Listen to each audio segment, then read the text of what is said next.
నమస్తే welcome to Andhra Prabha this is Tejaswi అంతరిక్షంలో ఇస్రో విజయాన్ని సొంతం చేసుకుంది.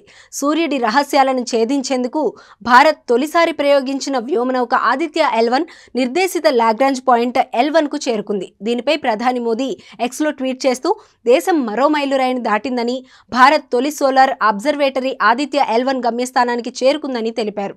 అత్యంత సంక్లిష్టమైన అంతరిక్ష యాత్రలను చేపట్టడంలో ఇస్రో అంకిత భావానికి ఇది నిదర్శనమని కొనియాడారు. దీర్ఘ వృత్తాకారంలో ఉండే L1 ఆర్బిట్లో వ్యోమనౌకను అత్యంత ఖచ్చితత్వంతో ప్రవేశపెట్టాలి. దీనికోసం ఆదిత్య L1 ఇంజిన్లను మండిస్తూ సెకనుకు 31 కిలోమీటర్ల వేగాన్ని అందించి సరైన మార్గంలోకి ప్రవేశించేలా చేశామన్నారు ఇస్రో చైర్మన్ సోమనాథ్. సెప్టెంబర్ 2న శ్రీహరికోట నుంచి PSLV C-57 ద్వారా ఆదిత్య L1 ను ఇస్రో ప్రయోగించింది. ప్రస్తుతం ఇది భూమి నుండి 15 లక్షల కిలోమీటర్ల దూరంలో ఉన్న తన లక్ష్యానికి చేరుకుంది. 5 ఏళ్ల పాటు ఆదిత్య L1 సూర్యుని ఉపరితలంపై జరిగే మార్పులు, అవి అంతరిక్షంలో చూపే ప్రభావంపై సమాచారాన్ని ఎప్పటికప్పుడు అందిస్తుంది.